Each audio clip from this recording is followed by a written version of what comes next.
Hello everyone, this is Shivangi. Welcome to shift classes. इस वीडियो में हम डिस्कस कर रहे हैं ऑफर कर्व को। तो ऑफर कर्व किसने दिया था? एजवर्थ और मार्शल ने डिराइव करा था एक्सप्लेन करने के लिए किसको? इंटरनेशनल ट्रेड को, अंतर्राष्ट्रीय व्यापार को। इसको रेसिप्रोकल डिमांड कर्व भी कहा जाता है या इंटरनेशनल डिमांड कर्व भी कहा जाता है। ठीक है, यहाँ स्पेलिंग आप करेक्ट कर लेना। इंटरनेशनल डिमांड कर्व भी कहा जाता है। अभी मैंने आपसे कम्युनिटी टाइम में पूछा भी था कि रेसिप्रोकल डिमांड कर्व कौन से कर्व को कहा जाता है, तो अब आपको आंसर मिल गया होगा, ऑफर कर्व को कहा जाता है।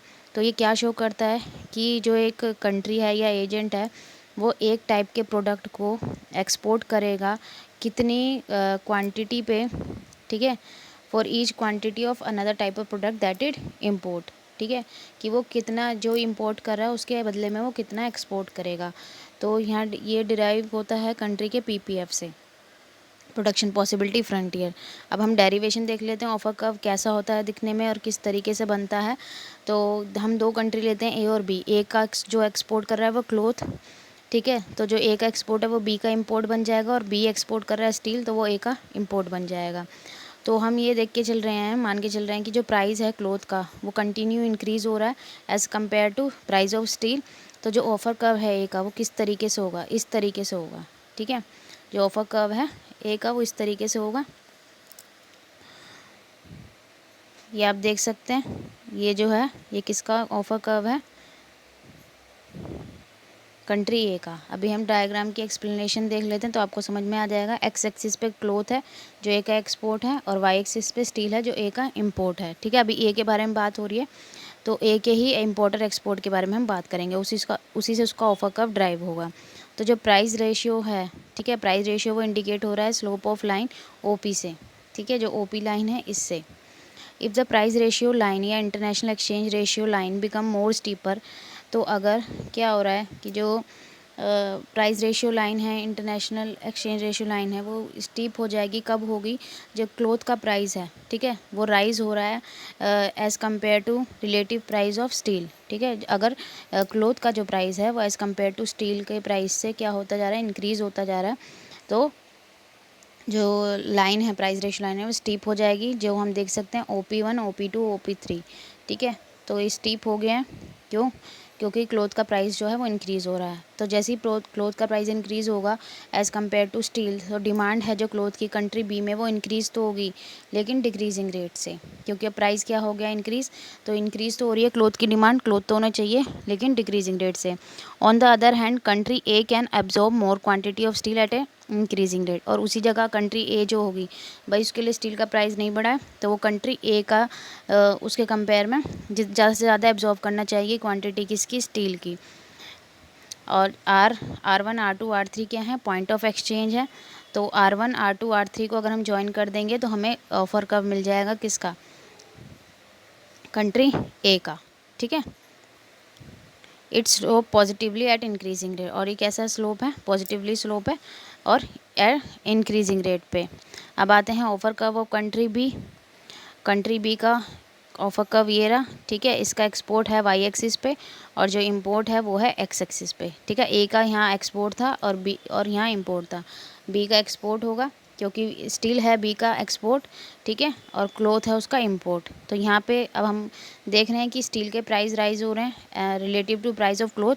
तो जो स्टीपनेस है प्राइस रेशियो लाइन की वो क्या हो जाएगी? डिक्रीज़ हो जाएगी, जो हम देख सकते हैं OP, ये P है। ठीक है, ये आपका वो है OP1, ये आप लिख लेना OP2, OP3। फिर क्या है कि प्राइस है स्टील के इंक्रीज़ हो रहे हैं, तो डिमांड जो है कंट्री ए की वो इंक्रीज़ तो होगी लेकिन डिक्रीजिंग रेट पे। तो जो एडिशनल क्वांटिटी है स्टील की जो कंट्री बी ऑफ़र कर रहा है वो कम हो जाएगी।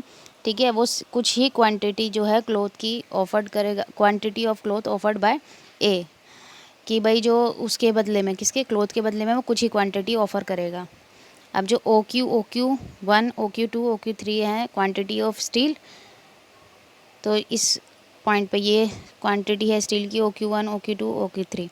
ठीक है, और जो क्लोथ की क्वांटिटी है वो है आपकी RQ1, ठीक है, R1 Q2 और R2 Q3, ये सब आपकी क्या है?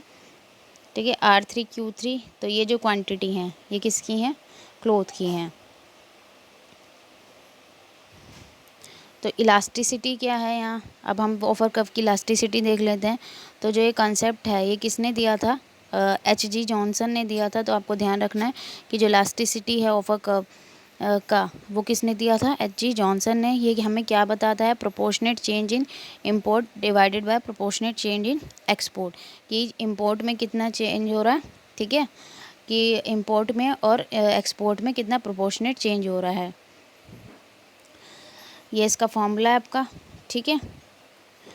Elasticity of the offer curve of two trading country at specific point on their respective offer curve can be measured. हम कैसे नाप सकते हैं ऑफर कर्व से इलास्टिसिटी, तो पहले हम एक ही बात कर रहे हैं।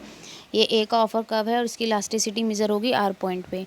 तो कैसे मेज़र होगी, ठीक है, इलास्टिसिटी इसकी कैसे मेज़र होगी, फॉर्मूला लिख लिया हमने, आर क्यू, ठीक है, अपॉन में Q1 और फिर मल्टीप्लाई में एक्सपोर्ट इंटू इम्पोर्ट। एक्स मतलब एक्सपोर्ट और एम मतलब इम्पोर्ट, तो OQ, ठीक है, अपॉन में RQ। तो ये फॉर्मूला जो है वो लर्न कर लेना आप लोग, OQ अपॉन में RQ। तो RQ से RQ कैंसिल हो जाएगा और OQ बाय Q1 जो है वो बच जाएगा, जो होगा ग्रेटर देन 1। तो R के राइट पॉइंट पे, राइट साइड पे जो ऑफर कर्व है ज़्यादा इलास्टिक होगा और लेफ्ट साइड पे कम इलास्टिक होगा। तो ये चीज़ आपको ध्यान रखनी है। ऐसा भी क्वेश्चन पूछा जा सकता है, भाई ऑफर कर्व ड्रॉ कर दिया कि जहाँ किस तरफ जो है इलास्टिसिटी ज़्यादा होगी, लेफ़्ट साइड पे राइट साइड पे, तो राइट साइड पे ज़्यादा होगी, लेफ़्ट साइड पे कम होगी। ऐसी बी के केस में भी है, ये है बी का ऑफर कर्व, ठीक है, इसकी जो इलास्टिसिटी मेज़र होगी एस पॉइंट पे। तो ये रहा इसका फॉर्मूला, ठीक है, वैल्यूज़ डाल दी, यहाँ भी ग्रेटर देन 1।